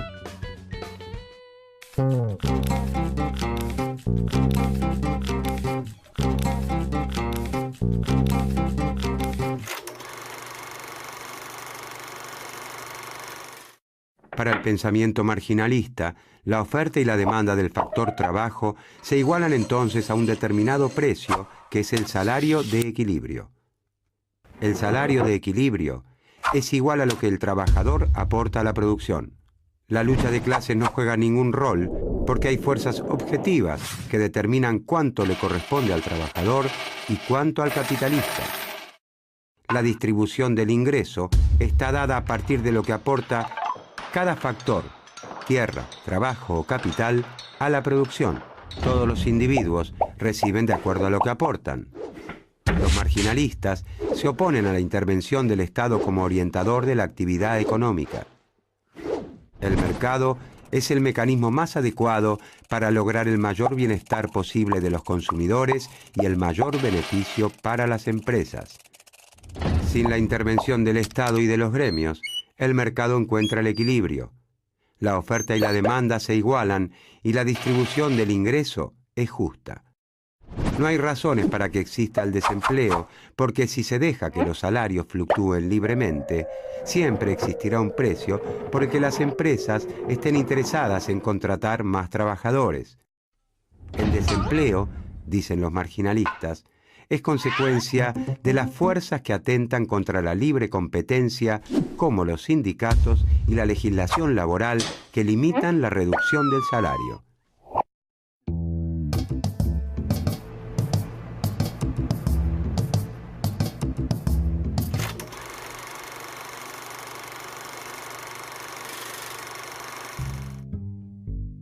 Los primeros autores marginalistas han tenido una influencia decisiva en la formación de la teoría económica moderna. Desde comienzos del siglo XX se erige un sistema teórico nuevo, empeñado en demostrar la existencia de leyes económicas universales, y es el que predomina a grandes rasgos en la actualidad.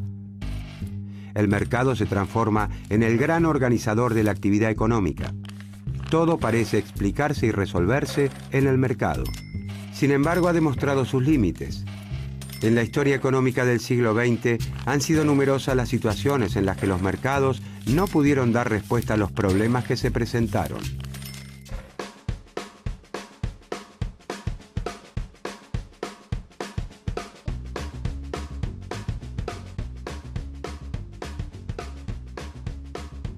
Jorge se reúne con sus compañeros y les expone los argumentos de su jefe. Según Luis, el mercado estableció sus salarios y está en cada uno de ellos evaluar cuánto valoran el ocio y cuánto el salario para definir su futuro. Todos consideran que el análisis es poco realista, ya que ni ellos ni casi ningún trabajador en el mundo puede elegir cuántas horas trabaja al día. Eso depende de las disposiciones del empleador, no de los deseos del trabajador.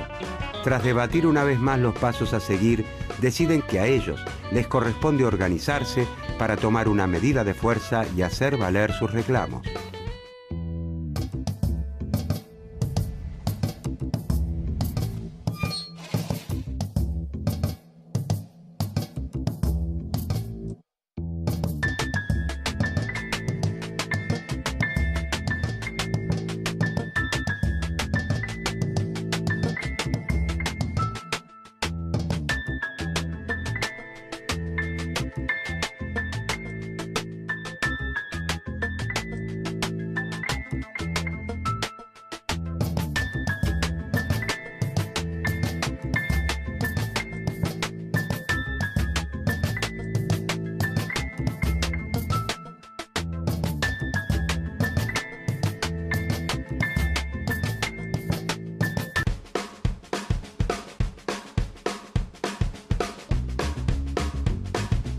Marina es una fabricante de zapatillas.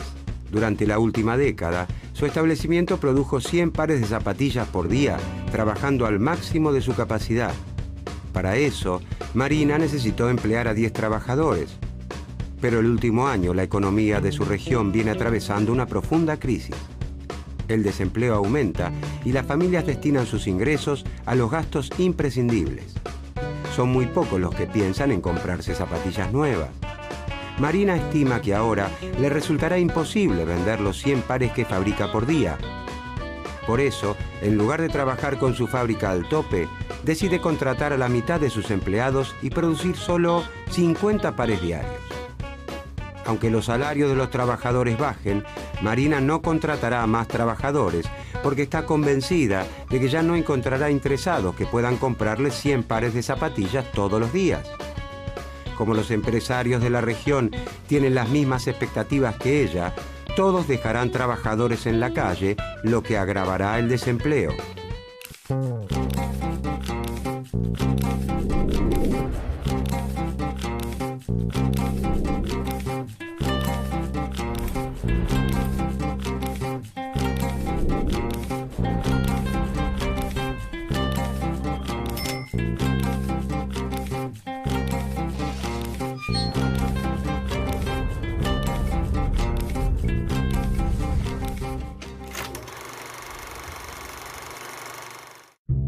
Cuando finaliza la Primera Guerra Mundial, Estados Unidos se erige como la nueva gran potencia mundial, amenazando la hegemonía británica.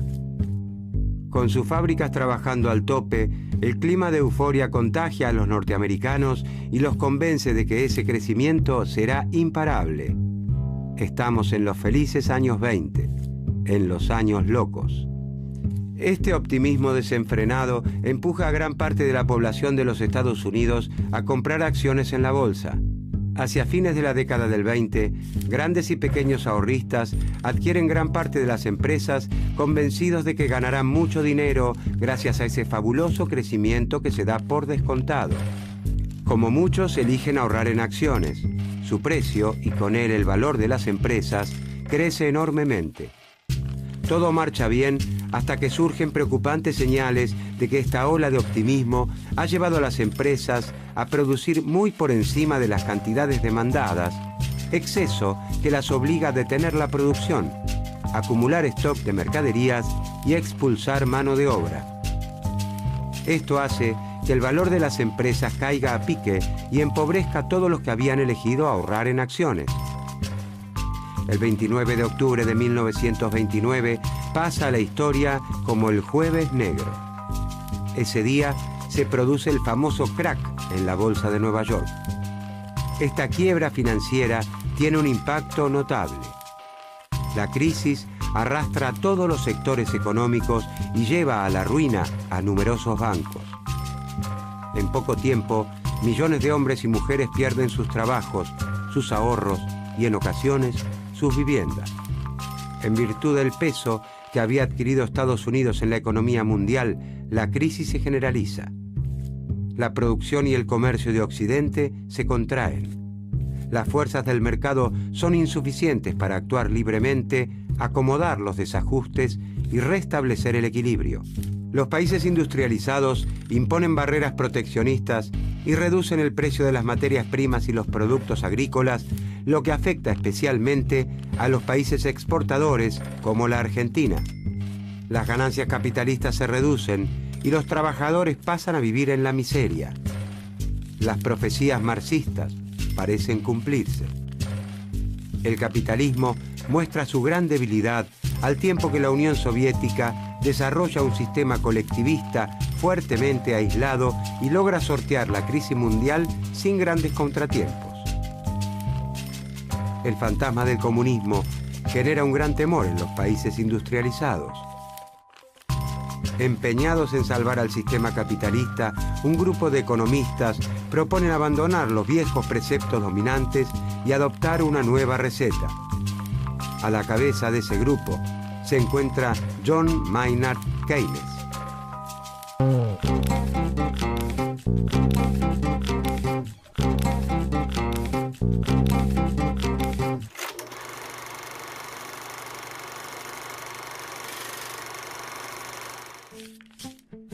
John Maynard Keynes es uno de los grandes críticos de la teoría económica clásica y marginalista.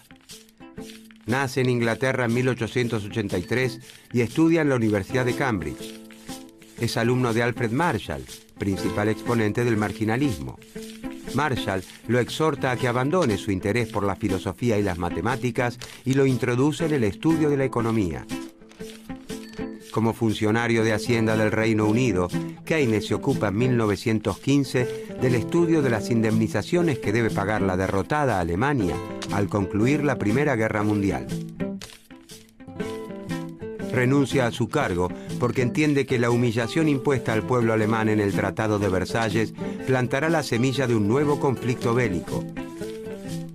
A pesar de formarse con los grandes profesores marginalistas de su tiempo, Keynes se aleja de las ideas dominantes para explicar la recesión y el desempleo prolongado de su tiempo. En 1936 publica su obra fundamental, La teoría general de la ocupación, el interés y el dinero, donde hace una descripción completamente nueva del sistema capitalista y recomienda una fuerte intervención del Estado en los mercados para superar la crisis.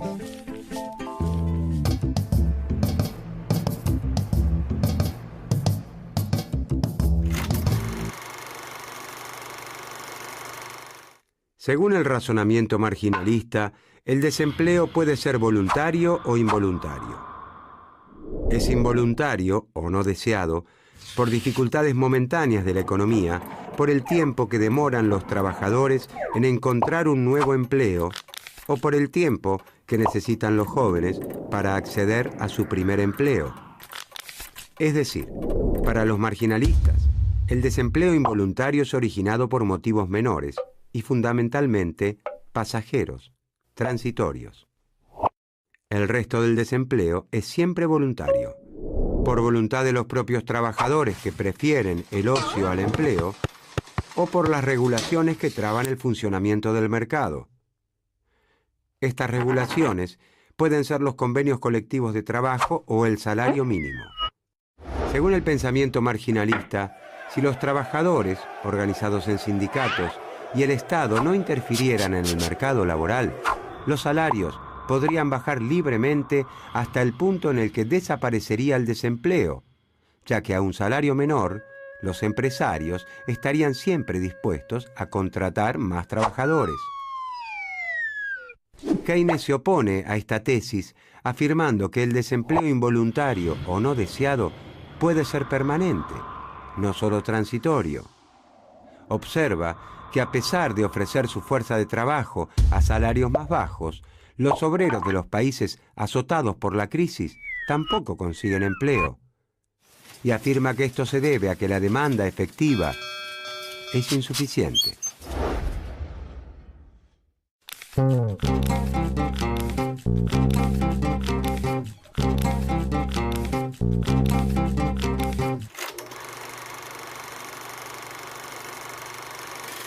Para el pensamiento marginalista, el motor que da movimiento al sistema se encuentra en la oferta de bienes de la economía, en la producción que se realiza en las fábricas.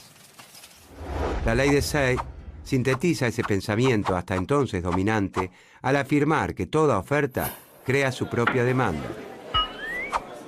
Los empresarios producen en sus plantas utilizando toda la capacidad de sus instalaciones y contratando los trabajadores necesarios para producir al tope. Los marginalistas aseguran que esta oferta total de bienes está creando también la demanda. Y esto funcionaría así. Como consecuencia de la actividad productiva, los trabajadores reciben salarios, los propietarios de la tierra reciben la renta y los capitalistas obtienen beneficios. Con estos ingresos, las familias de trabajadores, terratenientes y capitalistas compran bienes, es decir, generan una demanda para la economía. Keynes invierte la ley de Say y asegura que es la demanda la que crea la oferta. No es cierto que los bienes producidos encuentren siempre quien quiera comprarlos. Es posible que los productos no puedan venderse o que la demanda sea persistentemente insuficiente en relación con todos los productos que se ofrecen en el mercado.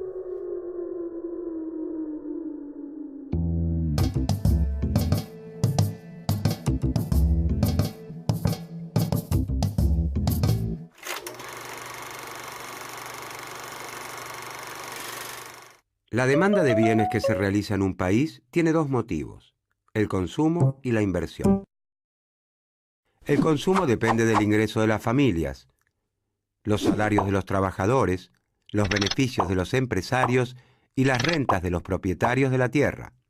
Cuanto más altos sean los ingresos de trabajadores, empresarios y propietarios, cuanto más dinero tengan en sus bolsillos, mayor será su consumo. Pero el conjunto de todas las familias no gasta todo su ingreso en consumo. Algunas están en condiciones de destinar una parte importante al ahorro. La proporción del ingreso que el total de las familias destina al consumo se llama propensión a consumir. Cuando los ingresos de la familia aumentan, el consumo se incrementa, pero la propensión a consumir tiende a ser cada vez menor, pues las familias destinan cada vez mayor proporción de su ingreso al ahorro. En las sociedades en las que la distribución del ingreso es muy desigual, la propensión al consumo es menor que en las sociedades igualitarias, porque la mayor parte de la riqueza se concentra en las clases privilegiadas, que destinan al consumo una parte menor que las clases postergadas. Por este motivo, Keynes cree en una política de redistribución del ingreso en beneficio de las clases más postergadas. De esta manera se impulsa el consumo y, en consecuencia, la demanda efectiva, la producción y el empleo de la economía. El otro componente de la demanda es la inversión. La inversión no depende de las familias. Los empresarios invierten cuando compran maquinaria e instalaciones para aumentar, mantener o mejorar la producción. Y lo hacen dependiendo de cuánto esperen ganar. Si creen que la economía irá bien y sus ventas se incrementarán, esperarán embolsarse abultadas ganancias. Por lo tanto, aumentarán su capacidad productiva demandando bienes de inversión y contratando mano de obra. Si los empresarios ven un horizonte gris, optarán por quedarse con el equipamiento existente o dedicarán pocos recursos a la adquisición de uno nuevo. Como el futuro es incierto, las expectativas de los empresarios son poco predecibles. Los niveles de actividad y empleo dependen de un factor psicológico imponderable, incontrolable e inestable. Keynes llama a estos estados de ánimo los espíritus animales de los empresarios. Si los empresarios tienen expectativas negativas sobre el futuro de la economía, la inversión será pequeña y una parte de la oferta quedará siempre sin vender. Cuando la demanda efectiva se encuentra reducida por la crisis, los empresarios producen menos de lo que podrían si operaran al tope. Por más bajos que sean los salarios, los empresarios no contratarán más trabajadores porque no tienen a quien vender su producción. Ese desempleo provoca que cada vez se consuman menos productos, lo que lleva a un círculo vicioso de estancamiento. Para Keynes, si el Estado no interviene apuntalando la demanda efectiva, el mercado, por sí solo y espontáneamente, no podrá retornar a su equilibrio y profundizará el estancamiento. Si bien el interés del empresario individual es reducir al máximo los salarios de sus trabajadores, el sistema capitalista en su conjunto necesita que los trabajadores reciban buenos salarios para que puedan consumir y generar demanda. Entonces, la clave para Keynes está en la demanda efectiva, la cantidad de bienes y servicios que los consumidores realmente adquieren en el mercado en un tiempo determinado y a un precio dado.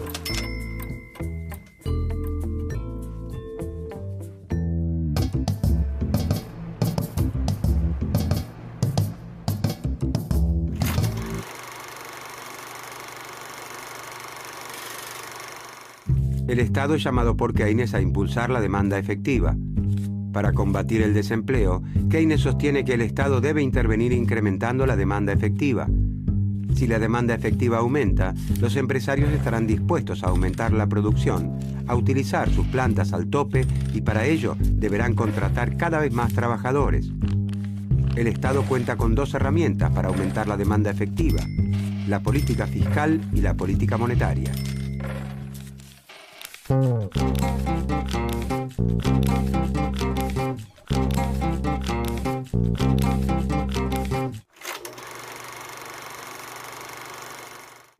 La política fiscal se traduce en el manejo del gasto público y de los impuestos. Con la realización de importantes obras públicas o de infraestructura, el Estado aumenta el componente inversión de la demanda, complementando o sustituyendo la inversión de los empresarios.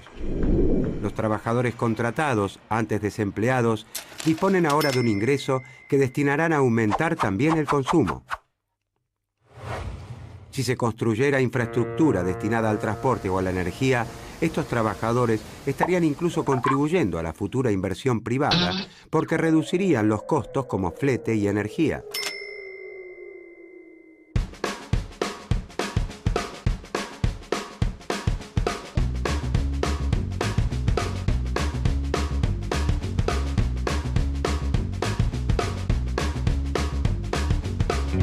El Estado interviene otorgando una asignación a las familias de los trabajadores desempleados y lanzando una serie de obras públicas que emplean a muchos trabajadores. En poco tiempo, las familias ven incrementados sus ingresos y junto con ello crece también el consumo. Marina comienza a recibir más pedidos de sus distribuidores. Pronto volverá a contratar a los 5 trabajadores despedidos y a producir 100 pares por día.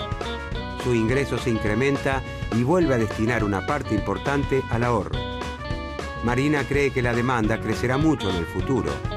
Por eso, debe ahora decidir si destinará ese dinero disponible a modernizar su planta para incrementar la producción o si le conviene conservarlo en el banco como inversión especulativa.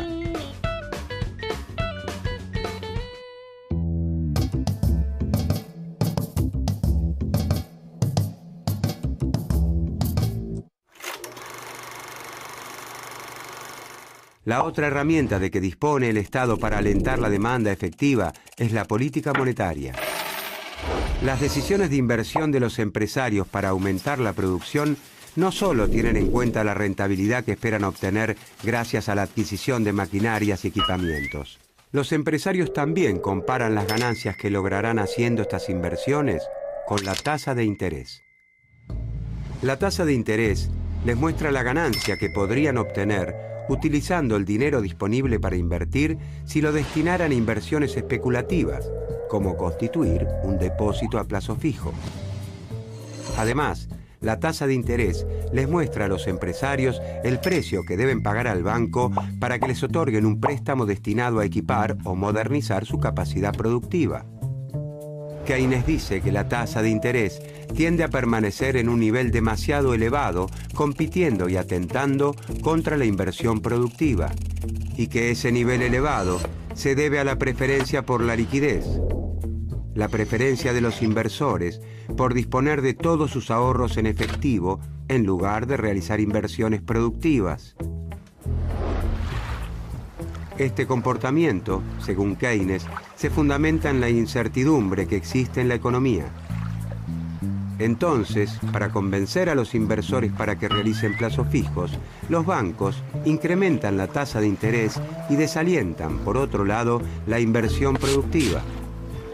Para alentar la reducción de la tasa de interés, incrementar la inversión productiva y con ella la demanda efectiva y el empleo, Keynes propone que el Estado instrumente una política monetaria expansiva. Mediante la emisión de billetes y monedas y su inyección en la economía, el Estado logra que la tasa de interés no sea muy elevada.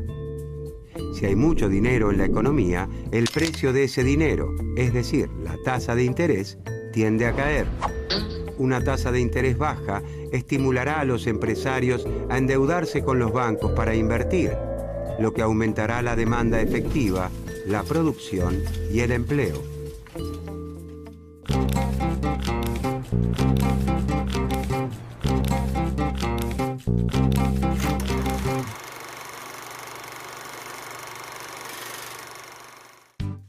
La defensa de Keynes de la política monetaria y fiscal y el nuevo rol del Estado son rápidamente aceptados en los ambientes académicos y políticos de los países centrales. La reducción del desempleo y el sostenimiento de la actividad económica pasan a considerarse una responsabilidad de los gobiernos. Antes de la aparición de la obra fundamental de Keynes, el presidente estadounidense Franklin Roosevelt ya había instrumentado un pacto social llamado New Deal, caracterizado por una fuerte intervención estatal en la economía y la implementación de políticas sociales activas. Después de la Segunda Guerra Mundial, la teoría keynesiana se impone masivamente alrededor del planeta. El temor a que el comunismo se extienda lleva a los gobiernos de los países centrales a adoptar políticas keynesianas que mejoran la calidad de vida de los habitantes. Salud, educación, jubilación y acceso al crédito son los componentes de lo que se llama estado de bienestar. Este período, conocido también como los 30 años dorados, se extiende desde mediados de la década de los 40 hasta principios de la década de los 70.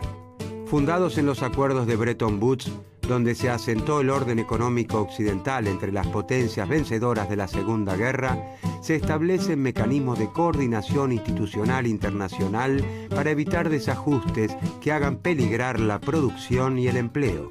El Fondo Monetario Internacional y el Banco Mundial son dos instituciones que nacen con ese fin, pero que a partir de la década de los 70 perderán su rol coordinador para convertirse en agentes de la liberalización de los mercados mundiales.